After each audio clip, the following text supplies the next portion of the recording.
Open right here. I made up my job, but the truth is I came by this profession of professional storytelling. Quite honestly, I told my very first story when I was 11 years old, and I was in 5th grade. Now, I don't know if any of you have 5th graders or remember being in 5th grade, but 5th grade was not my best year. Right, because for a couple of reasons. The first one was I was recovering from a really bad haircut from 4th grade. Do you remember, and now I'm going to date do you remember the movie Hook? Right, with Julia Roberts, and she had on that like really cute pixie wig. Well, my mom thought that that would look great on my bone structure, that pixie, so she cut all of my hair off, and then I spent the next year explaining to people that I was indeed a female, because there was no other way, right? Like I was 11, like so that was really bad. But also in 5th grade, it's like that first time that you really, and we have these moments all throughout our lives. You might be in one of these moments right here, right now. But it was one of those moments where I was first trying to discover like who I was, like what my voice was, what my contribution would be. And it's awkward, right? Because you try to be somebody else for a little bit, and that doesn't work. And then you try to be yourself, and you're not sure if that's. And so I was dealing with that. And to make matters even worse, I had this best friend who had it all figured out. I mean, the girl was flawless, perfect. So I mean, I loved her. She was my best friend. But I kind of hated her too. Like right? Like she was, first of all, she was beautiful. She had this long blonde hair, long being the operative word, and then these big brown eyes that could like turn green when she needed them to. It was the weirdest, like it was just and they would just like turn it different. And all of the girls loved her because she was kind and she was loyal, and the teachers loved her because she was engaged and funny, and the boys, I mean, if a 5th grade boy could go to a tattoo parlor and get a girl's name tattooed across his arm, they all would have done it because even her name was perfect. Molly. And my name was I mean, it was a bad, right? I remember walking down those wide elementary school hallways, side by side with Molly, and the principal would come walking towards us like the most powerful man in the school. And I remember every time he would stop and he would do this thing with his fingers. He would go, "Hey, Molly, Molly," and looking back right now, but it was like the 90s, so it was different. It was a different time back then. Not so appropriate now. But he goes, "Hey, Molly, Molly," and then he would just like keep walking, like I wasn't even there, and it wasn't his fault, it wasn't Molly's fault, but I remember sitting around our kitchen table crying to my mother, just wishing I could have whatever it was that Molly had. I wanted what she had. I never figured out what it was that she had, but, so spoiler alert, you're not going to find out either, because I still don't know, but what I did find was later that year, we had an assignment. It was a storytelling assignment. We were each supposed to read and learn like a children's book, and then read it to a 3rd or a 4th grade class. And so I chose the book, The Giant's Big Toe. It's a classic, ladies. I can't believe you've never heard of it. So I got The Giant's Big Toe, and I remember reading it and thinking, this is pretty good, but maybe I could do something with it. So I added a few characters, a little bit of drama, some story elements. And I remember standing in front of my first 3rd grade classroom. And I don't know if any of you have ever tried to get the attention of a room full of 3rd graders. Almost as difficult as trying to get the attention of adults with cell phones, right? Like it's this thing, they were like bouncing off the walls and like picking bugs off each other. The teacher was in the back of the room like, when is the bus gonna come? So right at the end of the day. And I remember putting the book down and just telling the story. And within the first few sentences, I held those 3rd graders in the palm of my hand. I'm not gonna lie, I kind of like the power, right? So, but even right then, 11 years old, I wondered if maybe I was onto something. And the truth is, I didn't go back to 5th grade. After that, I was on tour. Like, my name was in lights. Kindra is the Giant's big toe, which wasn't great for my reputation or popularity, but still, like, I went to every single 3rd and 4th grade classroom telling that story, watching it transform people, giving me that voice that I'd been looking for. And I'll never forget the day at the very end of school, walking down those wide elementary school hallways, side by side with my best friend Molly, who I didn't have to hate anymore. And the principal came walking towards us, right? And he did that thing, he can't help himself, like, hey, Molly, Molly, like it just was. And then he looked at me and he said, Kindra, I heard you told some great stories today. Keep it up. And so I did. And now I'm here. It wasn't I, right? I would have dropped out of high school, like the elementary school, right then and there, become a professional. My dad's still a little bit upset that this is what I do. It's a little bit difficult for him to understand. No, I did go to college. I got my master's degree, where my thesis was on the role of storytelling in organizational socialization. And you know this as the leaders, that organizations, teams, aren't built based on the manuals or the instructions that you give them, but rather the stories that you tell them. I was then a director of marketing and VP of sales, and when I was my best was when I was telling stories. When my team was their best was when they were telling stories. So I quit that job. I had a couple kids. They're super cute. And now this is what I get to do. Work with individuals like you, with big companies, with people with big dreams, to help you harness the power of your irresistible stories. And that is what we're going to do here today. Are you ready? All right. Let's do this. Here is how the rest of our time is going to break down together. I want to give you an overview. First, in order for you to harness the power of your stories, you have to first understand why storytelling works so well. Now, I know the speaker, Annie, earlier today, she had a great resume of storytelling. I mean, this is great stuff, right? But storytelling now has surpassed buzzword status. It's great for me, job security. My dad's finally proud of me, almost. But not so good for all of you, because we don't even know why storytelling works, or, which is the next section we'll talk about, what a story actually is. So we have a few case studies for you to take a look at. And then lastly, I want to give you some foolproof storytelling strategies you can use to start telling better stories today. And not only that, this isn't just about you. I want you to take everything you learn here and bring it back home and teach it to your team. You have dual responsibilities in this room, but the transformation it will make in your team as a whole will be profound. Okay, so let's do this. First, why? Why does storytelling work so well? Well, there are a lot of reasons. The first one is really easy.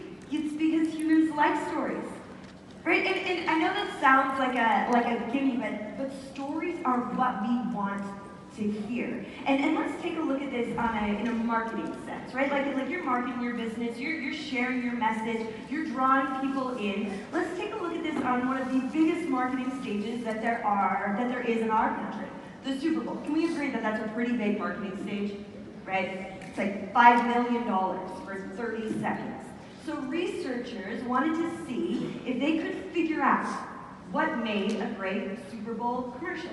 So they did a 2-year analysis of Super Bowl commercials, and they coded those commercials against 3 different variables. The first variable were those that told a story. The commercial had like a beginning, a middle, and an end, a narrative arc, emotions, characters to care about.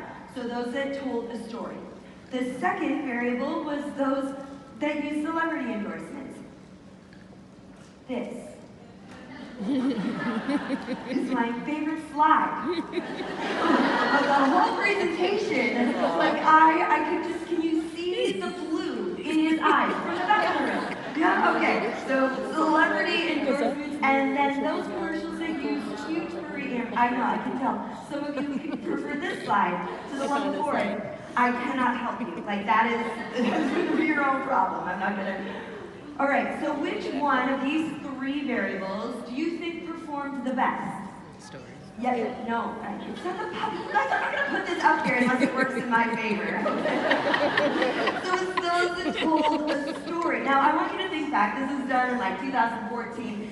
So let's take a trip down memory lane. Do any of you remember who played in the Super Bowl in 2014? Maybe. Do you remember the biggest commercial of the 2014 Super Bowl? Maybe. But if I say, do you remember the commercial with the puppies, and with the puppy and the horses? Oh, you do? Oh, you remember that 30 seconds from 4 years ago? Right? Budweiser didn't even mention beer. All they did was tell a story, and it was the most viral commercial of that Super Bowl and all Super Bowls since then. So think about this. You know that this, what you're doing, now that we have these online platforms, now that this is where you're reaching people, stories, because humans want to tell stories or hear stories, that is what they will share. That is what they connect with. You don't need $5 million or Bradley Cooper, though we all kind of need Bradley Cooper. They're not putting no picture back up on the screen, but I have him right here in front of me. He's like looking right at me. All you need, there he is. All you need are the stories that you can tell. Okay, so that's the first reason storytelling works so well. The second reason, and this is particularly important for you as you grow your teams and as you teach the coaches beneath you how to grow their teams, stories have the unique ability to change the conversation from the thing to what the thing will do for somebody. How many of you or your team members sometimes struggle with price conversations? Do any of you have those challenges? Right, like how much it costs or how much it is, right? And don't you get so frustrated? Because if they only understood the true value of what you had to offer, the price wouldn't matter so much. What we need in those moments are the stories. Anthropologists actually wanted to put this to the test. They wanted to see what people buy. Do they buy the thing, or do they buy the story of the thing? So here's what they did. They gathered 200 objects. They were like little knickknacks, so essentially not worth much. You can see they spent a total of $250. So they gathered these little knickknacks, and they put each one of them up on eBay with a story to see what people would pay for them. Let's take a look. Here is a used number 4 tile. You can see the size of it compared to the penny. You can get a new one of these with flowers painted on it at like the Home Depot for $6, okay? So just so you know, they paid $1 for it. They put it up on eBay with the story. The story was of a couple who had, was like building a swimming pool. Have any of you ever remodeled a home with a partner or a spouse? Yeah, the story didn't end well, but it was a cute story, it was a funny story. And this was supposed to be like the 4-foot marker in the pool where the water level was. Someone bought this tile for $88. Let's take a look at another one, shall we? This is a used pink horse. Clearly from the 80s, judging by its very large hair. It's got a wild mane there. They paid $1 for this used pink horse. They put it up on eBay with a story, and the story was of a mother whose daughter had gone off to college, and she was starting to consolidate some of her daughter's things, and she remembered how her daughter loved to, play with this horse on the windowsills. It was her hope that whoever purchased this horse, that their daughter would enjoy it as much as her daughter had. Sweet story. Someone bought this horse for $104.50.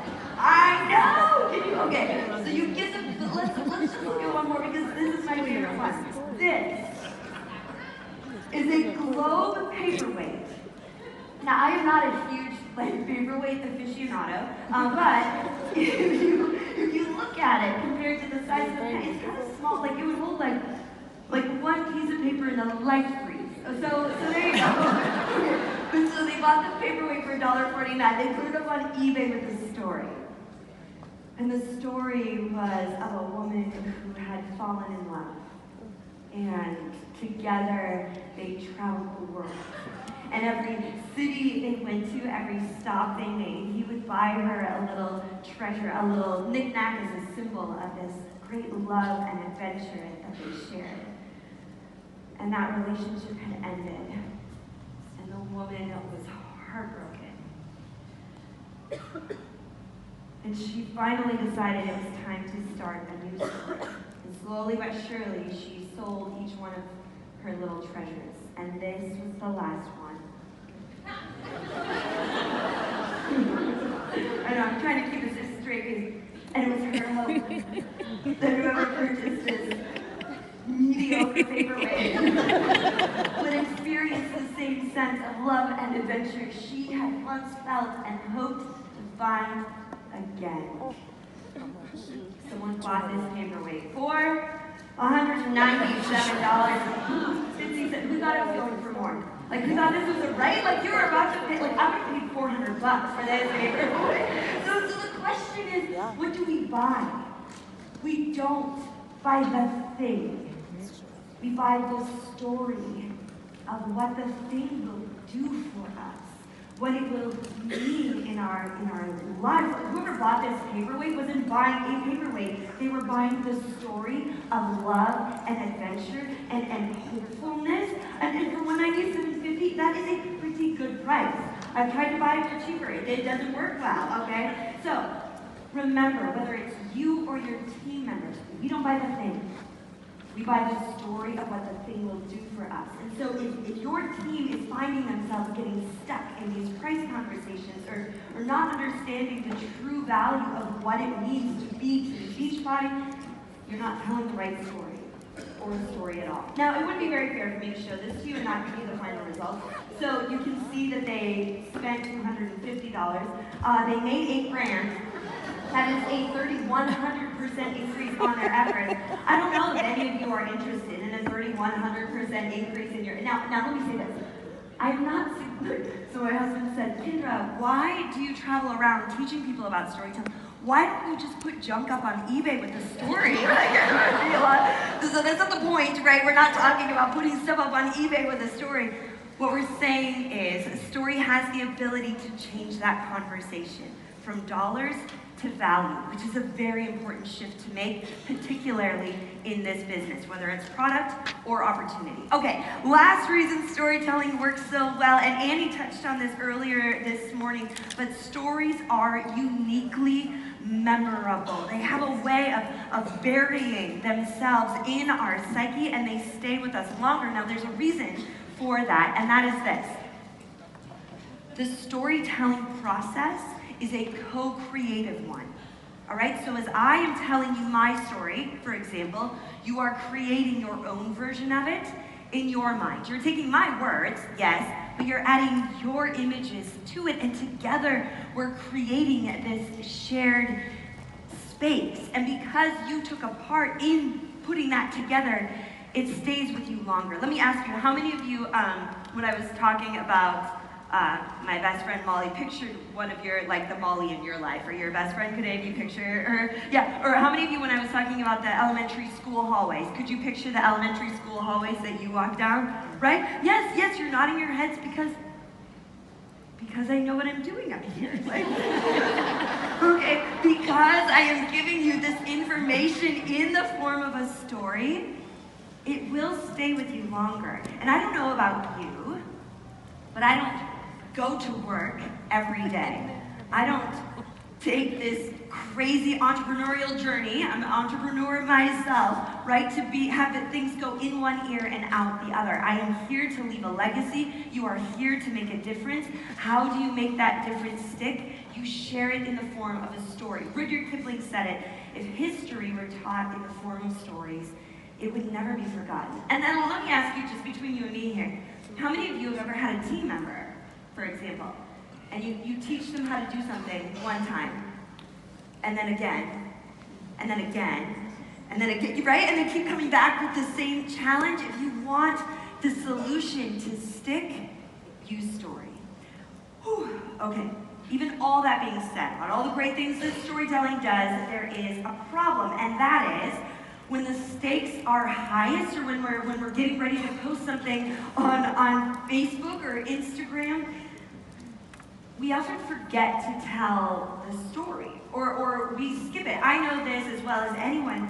I've been working on my Instagram feed, and sometimes I just want to put a quick caption like walking into the weekend like. It's just, right, come on, you do the same thing, because you're like, I gotta post something I want to do, and I just want to, and it's me just like walking. I don't even know what that is. Like, that's not, right? Because the thing is telling good stories takes more work. It does. It takes more work, but that work is worth it. When I put that extra effort in to writing actual stories on my Instagram feed, and I dare you today to go look at my Instagram and you'll see the ones where I tell a story and the ones where I don't, and the engagement, the difference in engagement is insane. It is worth every word to include a story. So that's the shift I want you to make as you are putting your message out there, to shift to a storytelling default. And additionally, as you're working with your teams, instead of thinking what information could I give them, what story could I tell them, okay? But in order to do that, it's really important that we first understand what a story actually is. And in order to do that, I want to first talk about what a story isn't. And this slide that I'm about to show you can get a little awkward. So just stay with me, we'll get through it, okay? Here's what a story is not. You know the first one. It's not a list of results or features. A story is not well-placed emojis. Like, just like a bunch of, like, here's a smiley face, and here's some sunglasses, and here's, you know, a donut. I used the donut one the other day. I thought that was great. Nothing happened when I used the donut emoji, right? So it's not well-placed emojis. That doesn't, how many of you have ever, you know, felt yourself engage, like, falling into, like, the co-creative process starting by looking at a list of emojis? Like, that just doesn't happen. Again, it's not just a photo. A photo is not worth 1,000 words. Put the words in there. It's not a bullet point list of whatever it might be, and it's not that vague business, high-level buzzwords or entrepreneurial jargon like, I am so passionate about bringing light and love to the world. How many of you say it, right? Or like, okay, so here's an example. I was working with a woman, similar to you, building a business similar to yours.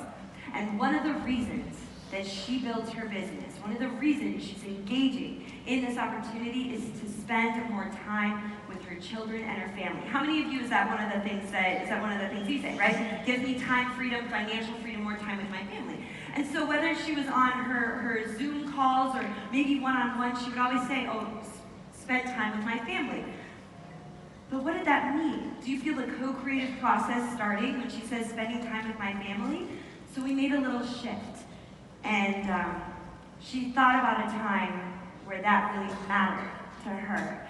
And it was a couple years ago. She was working full-time, and at her kids' school, there was this day called Author's Day every year, where all the kids would get dressed up either as a favorite character from a favorite book or a favorite author. And it was a big deal. Like, worked on the costumes, they had to give a little presentation, and every year she would dress her kids up and do the whole thing. She would bring them to school, she would drop them off, and she would go to work. And about halfway through the day, she would start getting text messages, and they would be pictures of her kids in their Author's Day costumes that the other mothers had taken and sent to her. And it was heartbreaking, because she wanted to be the one taking the pictures. And so one day she decided to dive deeper into her business, to work harder, to engage more, and over time she was able to earn enough financial freedom that she could leave that position. And the next Author Day, she went to school and stayed. And yes, her phone was filled with pictures of her kids on Author's Day, but they were pictures she took herself. That story is a story about what that means to be able to spend more time with your kids. So that's the shift we want to make. Instead of just talking about it, to telling the story of it. So here's what a story actually is then. A story happens, this slide is not a story, this is a bullet point list, okay? So there's a time and a place, but let's just say, all right, so a story happens in a particular moment. It happens that moment when you when you go into the dressing room and you have to keep asking for smaller sizes, right? It happens the moment that you get to take the pictures of your kids at Author's Day. It happens the moment that one of your coaches comes to you and says, "You have changed my life." A story happens in a moment. There's a beginning, a middle, and an end to a story. We'll talk more about that in a little bit, but there's this shape to a story. There are emotions in a story, not just information. And they don't have to be big. They can be curiosity or hope. They don't have to be huge emotions. We have very small emotions every day. Lastly, there are characters to care about and something at stake. Okay, so all that being said, what I'd like to do for you here is really show you the difference, the power a story can make. And I want to show you a before and after video of a brand who thought they were telling a story and then what happened when they actually did. Now you can see from the photo here that this has nothing to do with what you do. This is a purse company. But this is the video that this young woman, this entrepreneur, put up on her website that told her story. I hope you can tell by the very large air quotes that she does not tell a story, okay? But I'm going to show you this before video, and afterwards I'm going to ask you what you think of it, all right? Let's do it. Talk to me. Talk to me. Close your eyes. Okay. Breathe.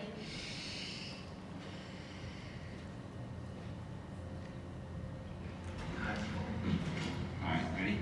Yeah. What does the Journey Collection mean to you? It means I'm being who I was born to be. I'm creating and I'm designing and I'm living my dreams, and this is the ripple effect of just finally getting to the place of doing what I so passionately love and want to be. A lot of people view me as a girl who lost my parents in college, and I was a girl that was supposed to carry on Paisan and Joyce's legacy, but deep down, I want to be me. I want to be Jennifer Page. I want people to look at me and be like, she listened to her own intuition, she listened to her heart, and she followed her dreams.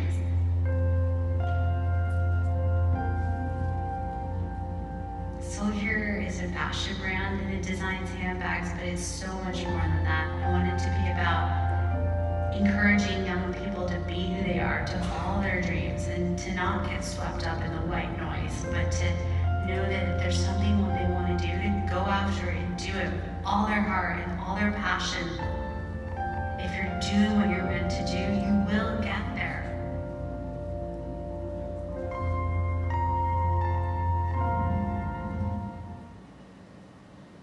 Okay, so what'd you think? This is my favorite part. So let me ask, how many of you thought that was actually pretty good? Right, but you know it's the before video. Yeah, so you know it's the bad one, right? So you don't want to say there was pretty good. And you heard in there, I mean, that could have been you, right? Talking about following your dreams, which I believe as I was listening to that panel up here, I was like, yeah, like you don't follow anybody else's rules. Like you get to live your life how you want to live it, which is essentially what she's saying. Tune out the noise, pursue your passion, do what you're meant to do. But she didn't tell a story. Okay? She talked around a story, and this is the thing I want you to remember. This is the biggest mistake we make when we start trying to use stories in our business, or your team is trying to tell their stories. We allude to the story, but we don't actually tell it. We allude to a story. We mention there's a story there, but we don't actually tell the story, so we don't get to reap all of the benefits that we just spent the whole first part of this presentation talking about. Let me ask you, how many of you, watching that video, thinking back to it, heard what the story might have meant? Did you hear when she said it? What was it? Her parents. How many of you heard her say, when I lost my parents, right? You heard her say that, right? And didn't your brains, when she said that, go like this? Just a little bit. Because your brain wants to hear a story, but she didn't tell the story, so you didn't really pay attention, and we all kept going along and no one was the wiser for it, and what we got was a pretty good video. The question is, what difference would telling the story actually make, and how you feel about this brand, and how you feel in general? Good news, you don't have to wonder. We have an after video. I hear before and afters are an important part of business. So we have an after video. We got together with Jen, we reshaped this video so that she actually told the story, and I want you to see if you can tell the difference telling the story makes. I suppose my story starts like anyone else's. My parents wanted what was best for me and not to have to experience the struggles that they did. I pursued a business degree, and then afterwards I planned to pursue law school. Then when I was 21, my life changed. I woke to find myself hanging upside down by my seatbelt. My family's SUV had flipped over several times, hitting the base of a concrete billboard before coming to a stop. Both my parents were taken from me that day. My mom was killed instantly, and my dad died hours later in the hospital. I knew that saying goodbye to two people I loved would be hard, but what I wasn't expecting was how hard the aftermath would be. Everyone was wondering what I would become in light of this tragedy. There was a lot of pressure, scrutiny, a lot of noise. I'll never forget the last words my mother said to me. She was sitting in the passenger seat of the car, and seconds before the accident happened, she turned around and she said to me, "Where do you want to go?" The next moment was chaos, and she never even got to finish that sentence. But her voice, that question, "Where do you want to go?" is forever frozen in my memory. I decided the best way to honor my parents is to find the answer that worked for me, for Jennifer Page, not for anyone else. Soul Carrier is the manifestation of that. Every handbag I design is created to serve as a daily reminder, to ignite people to do what they're meant to do. I don't know where to be when someone asks you that question, "Where do you want to go?" Or if you will have to ask it of yourself. But when that day comes, I hope that Soul Carrier can be a reminder to tune out the noise and to choose the path you were meant for.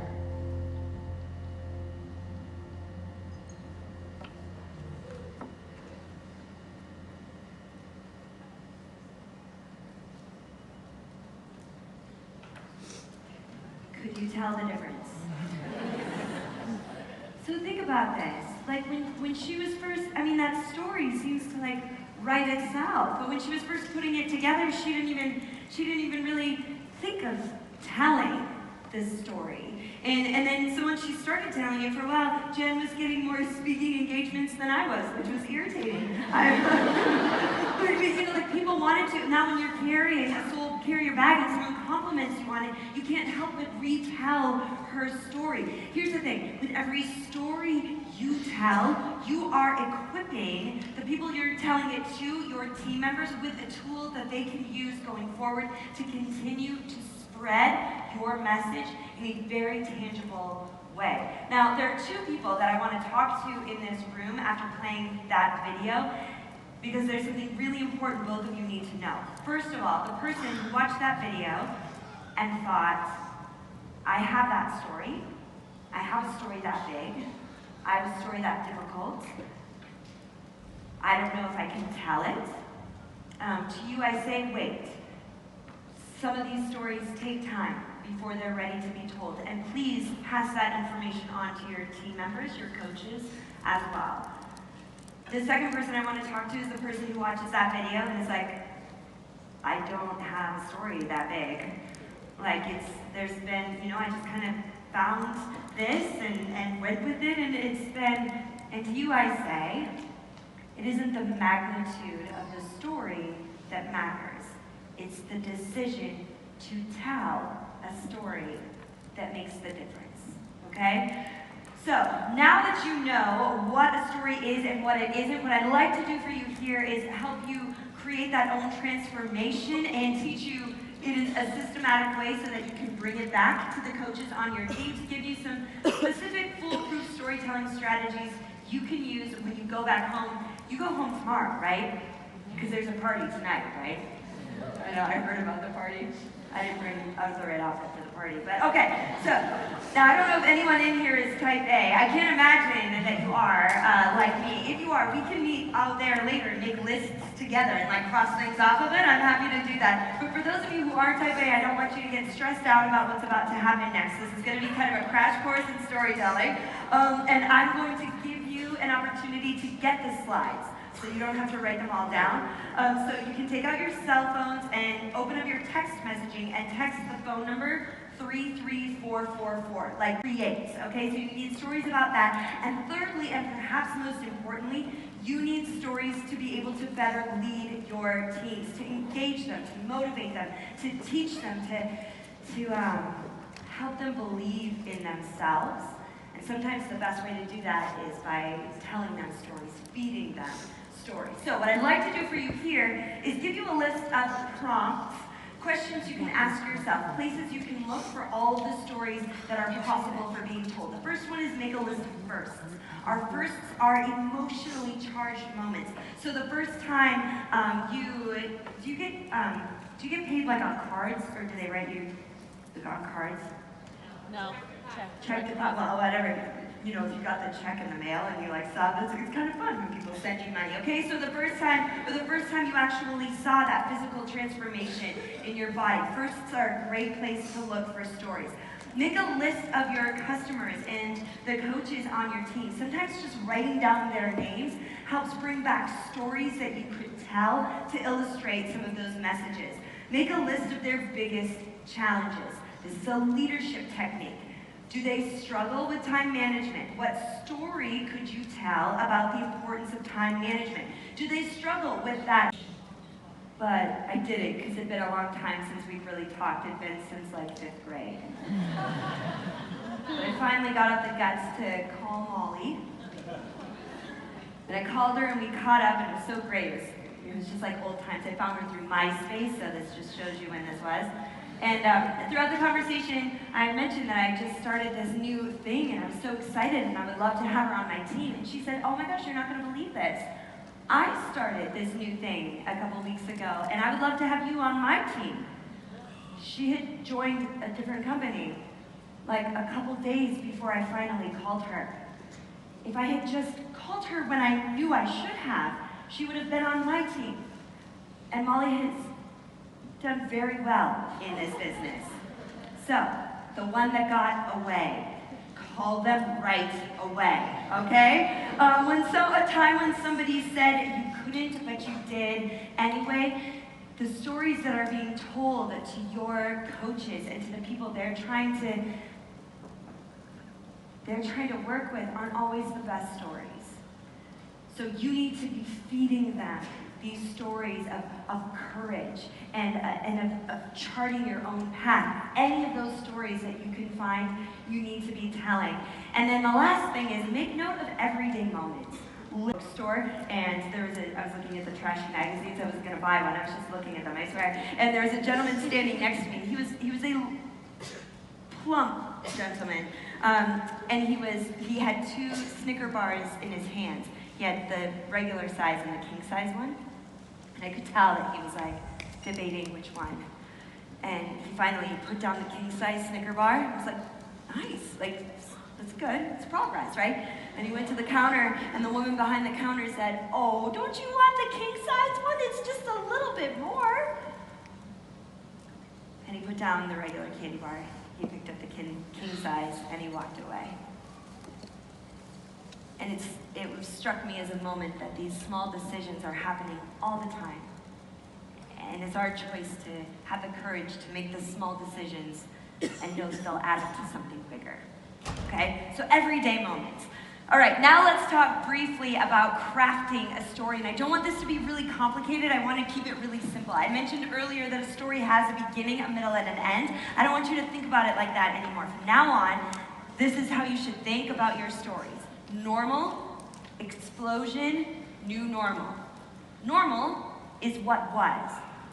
what was happening, what you were struggling with, what the situation was, the scenario. Normal is where you include the emotions, you include the person. The explosion is the thing that happened, the decision. And the new normal is what is possible now. Where most stories go wrong is we start in the middle.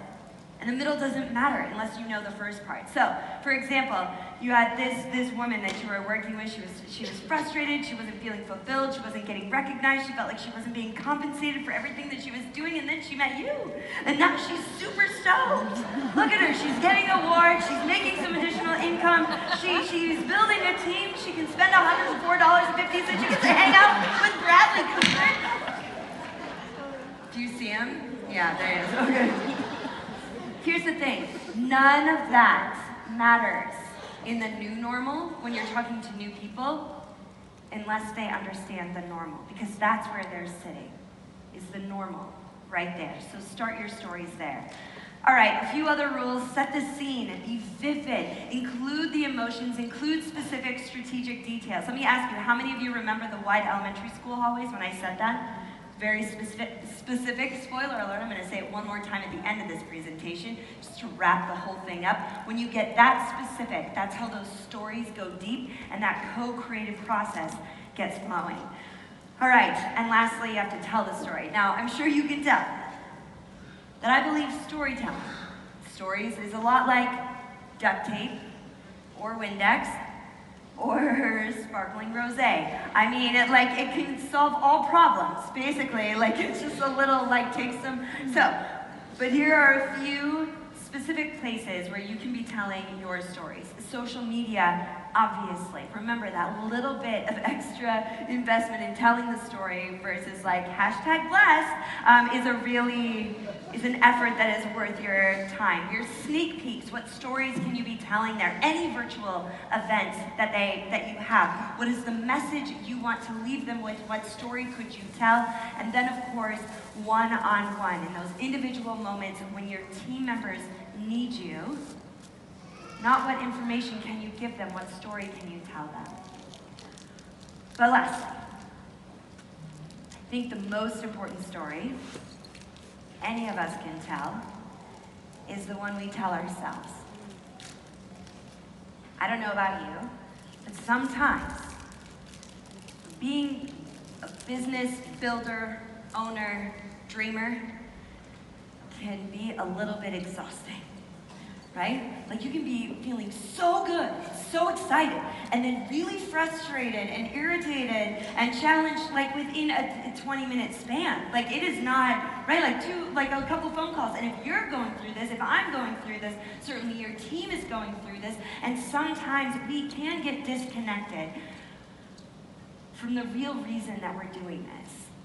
And in those moments, it's really important that you have a story that you can tell yourself to reconnect you to that greater purpose. Now, it might be something that's very business related. It might be something more personal. For me, I have that story.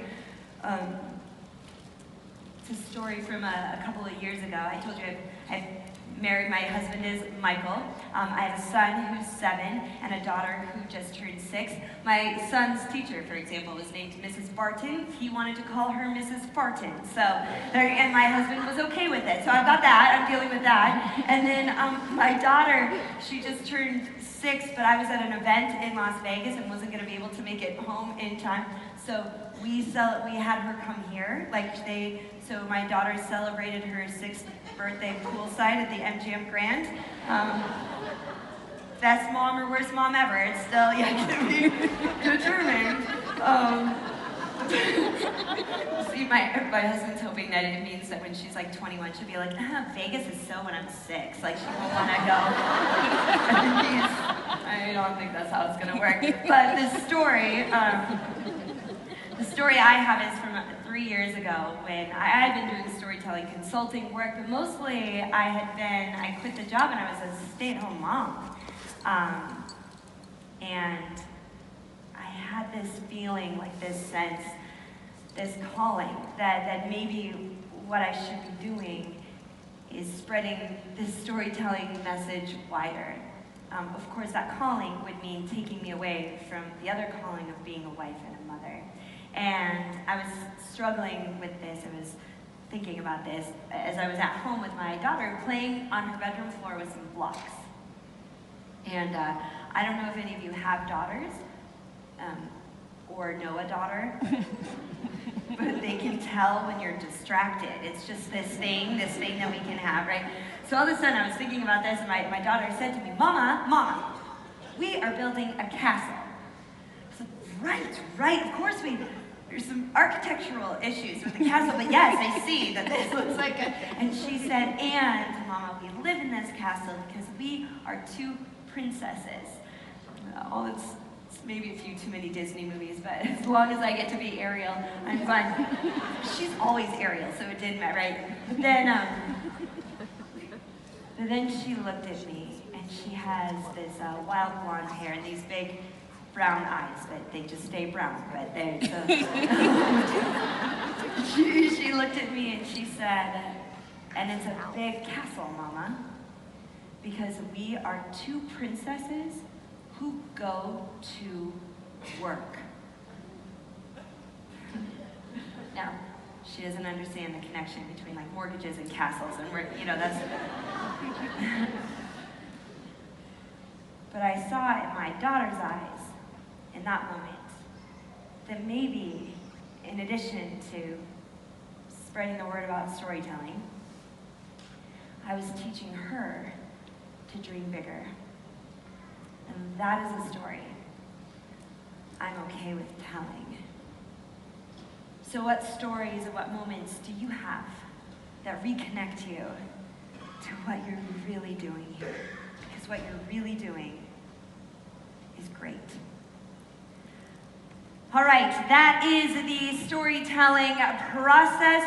This is how you get the slides. If it doesn't work for you, just send me an email, kindra@kindrahall.com, and I'll send them your way. Ladies and gentlemen, we've been through a lot here together. You now know why storytelling works so well, what a story actually is and what it isn't. Foolproof storytelling strategies to help you find, craft, and tell your stories. Because it is my hope that no matter what wide hallways you walk down, that no matter who is standing at your side or passes by, that you are dreaming big and building all the castles because you chose to tell your story.